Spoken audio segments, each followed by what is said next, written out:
by the Italian police. So we could expect more in Sicily, but certainly here in Rome, by and large, people seem to be more occupied with their daily affairs than the visit of an American president.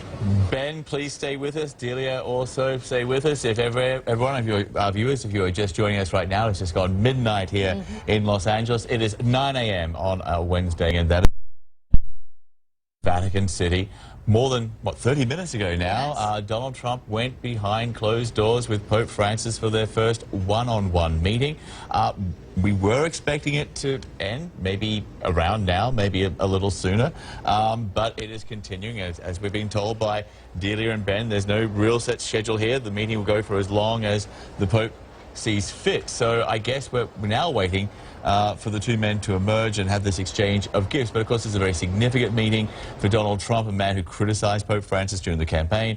Pope Francis criticized Donald Trump during last year's presidential campaign as well. And reminding our viewers that this is not a meeting that was originally on the president's schedule, as it was put out that he was going on this foreign tour. He wasn't set to meet the Pope. It seems that it was pulled together at the last minute, which has made the timing of this meeting somewhat unusual, that they were maybe a little awkward, perhaps. A little awkward. Set to meet at about 8:30. On a Wednesday in Rome. It is worth pointing out also that the Pope has his weekly audience with the general public on Wednesday at 10 a.m., which kind of created a very small window. There is a deadline here. There is a deadline here. Pope. But the meeting has gone on for longer than some would have imagined. And bearing in mind there are no cameras in the room for These the are meeting. Live pictures, though, now. So now we are getting live pictures. The meeting is over. And we are looking at the body language to see how relaxed they appear. There's the First Lady, Melania. Let's just take in the scene for a moment. What do you give them to eat? Is it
The U.S. President and Pope Francis, Donald Trump introducing his family, essentially, which also happens to be his White House staff.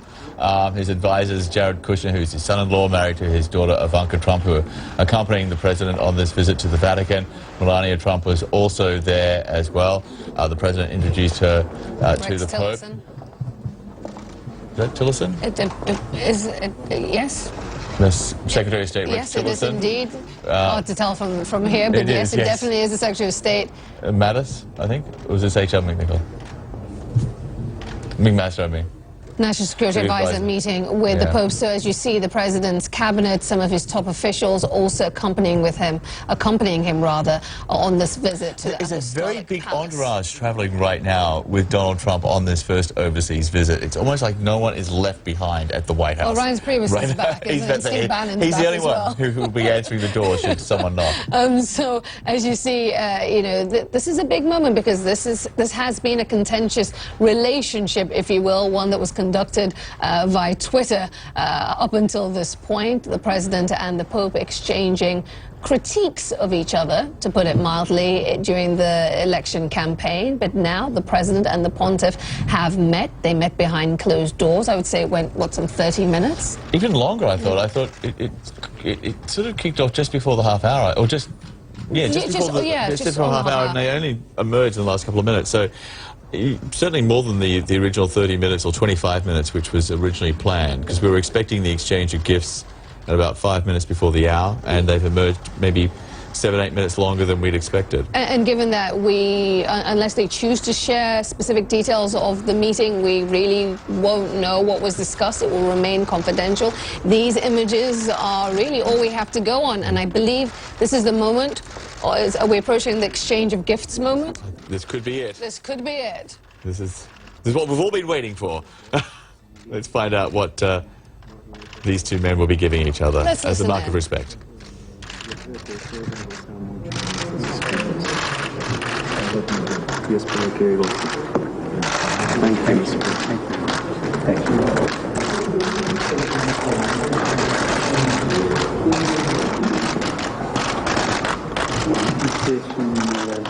This is made by a Roman artist. And it's the olive tree, which is a symbol of the peace, with two branches.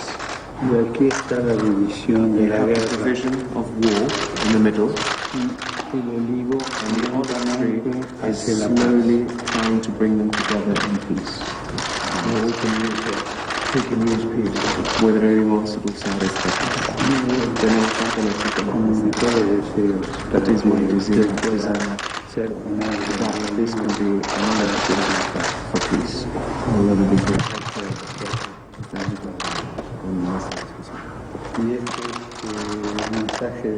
And this is the message of peace. And he signed it personally for you. It's the message piece of this year. So beautiful. Thank you very much. And there are 3 books here. Do we know what he gave the Pope? Can someone... Letters that I sent to all Catholics about family, on the joy of the gospel, and on care of our common home. I'll be reading it. Thank you very much for such gracias.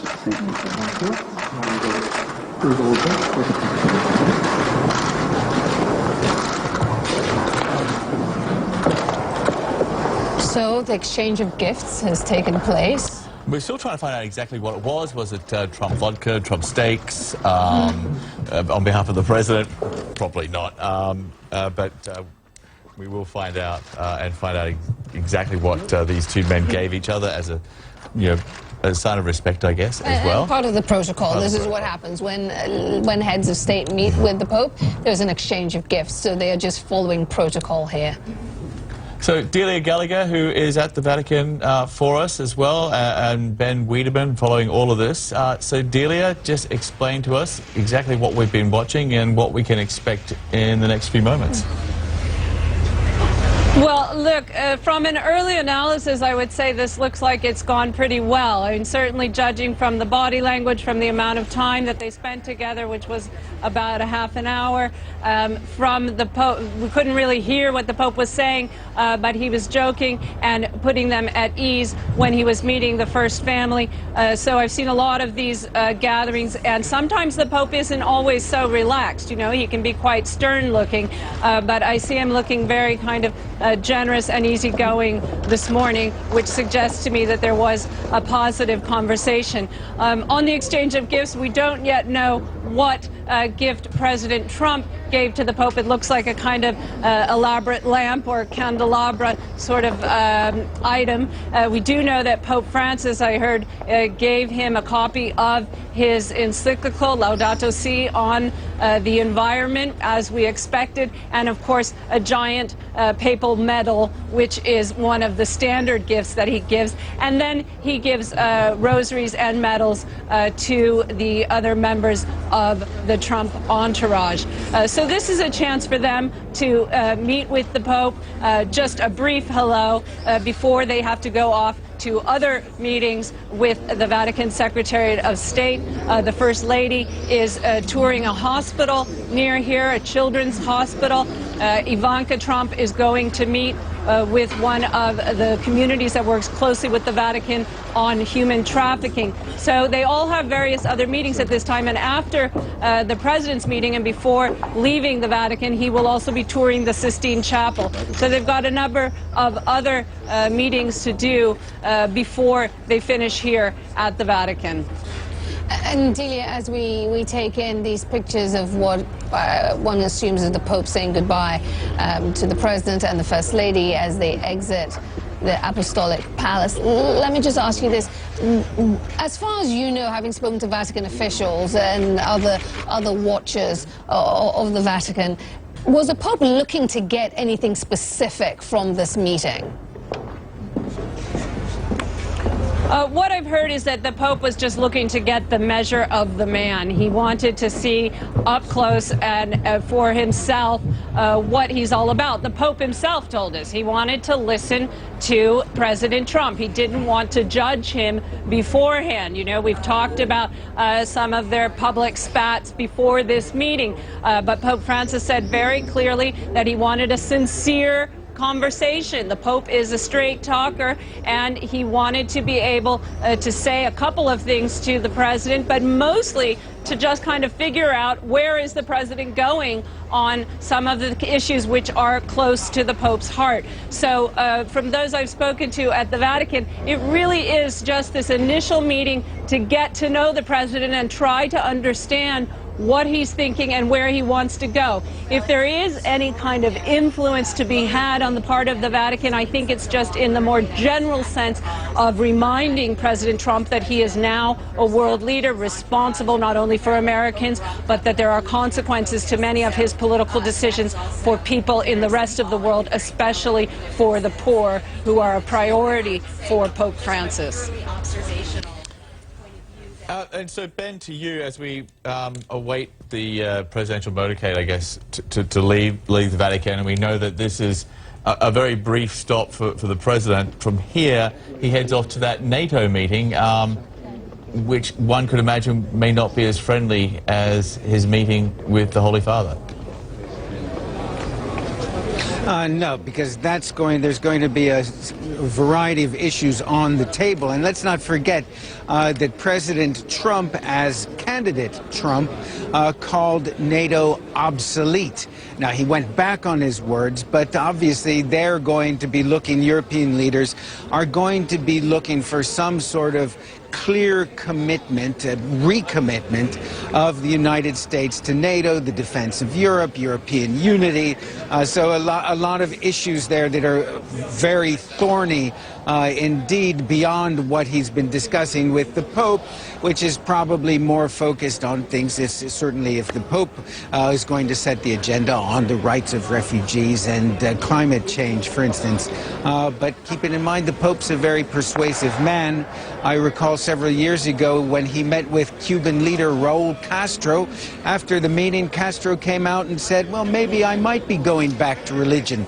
So who knows? Maybe after this meeting, President Trump may see the light of Pope Francis and become an advocate for fighting climate change and the rights of refugees. Who knows? Well, Ben, you touch on something, the areas of cooperation that have existed in recent times between the United States and the Vatican. As we all know, the Pope playing an integral part in reforming, improving relations between the U.S. and Cuba.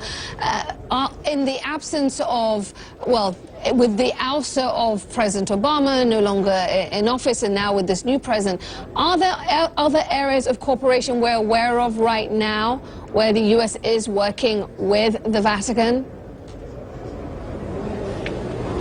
Well, I think sort of in the broadest possible terms, yes, but certainly what we've seen between this president and this Pope is that they don't see eye to eye on many things. I think Delia was mentioning that they do have similar points of view when it comes to abortion and euthanasia, but in broad terms, no, they don't seem to have much in common at the moment. But this, let's keep in mind, this is a new administration whose positions are slowly evolving, slowly becoming somewhat clearer, and there may be areas where they can finally find some sort of common ground, but at the moment it's definitely a work in progress. We also have some details about what actually happened in the last couple of minutes or so within the Vatican. A correspondent with the National Catholic Reporter has just tweeted out that apparently Pope Francis joked with the First Lady about the President, asking, "What do you give him to eat?" So it goes to the tone of the meeting that this is very friendly. Lighthearted, yes. You know, Pope Francis was having a bit of a joke. Also, you know, hearing that the meeting actually lasted for about 29 minutes. Right. And as we've been saying, the Pope did give President Trump a number of his writings, including on the environment as well as climate change. Yes, indeed. And Delia, back to you, the meetings that will follow this audience with the Pope. As you'd mentioned, the President will go on and meet with other Vatican officials, and Ivanka Trump will also be taking her own meetings. When it comes to the meetings that Ivanka Trump is having, tell us a little bit more about them and the significance. Well, it points to one of the areas where the Vatican works closely with the United States and has been doing so for years. That is on the issue of combating human trafficking throughout the world. And it seems that Ivanka Trump is now also going to be an advocate for that issue. And the Vatican does that through one of their groups called the Community of Sant'Egidio. The Community of Sant'Egidio has been nominated and on the list for the Nobel Peace Prize. They do great works throughout the world. And it's really one of the areas where you see the U.S. and the Vatican cooperating. That is on outreach, on charity, on humanitarian work through the Vatican's various educational systems and hospitals in Africa, in Asia. And human trafficking is one of those top issues for the Vatican, where they work very closely with the United States. In those meetings with the Secretary of State and the Foreign Minister of the Vatican, they are very important. I mean, the meeting with the Pope is kind of the public face of this visit to the Vatican, but the real nitty-gritty gets done with the Secretary of State, and they say what are the issues that are important to them at this moment, such as the de-escalation of the nuclear situation with North Korea, such as the issue of migrants and refugees throughout the world. And they can kind of pose a couple of issues to the Trump administration and say, where do you think we can go with this? So those are the more political discussions, if you will. That happens in this meeting that the president is about to enter into, which again we don't see and we don't know the details of. But the real nitty-gritty is kind of worked out in those meetings. And we should make a note here that there certainly does appear to be a very large crowd gathering there at the Vatican, but we know the president likes crowds, but we should note that this is for Pope Francis and his general audience there at St. Peter's Square, which happens in about 40 minutes from now. Yes, his weekly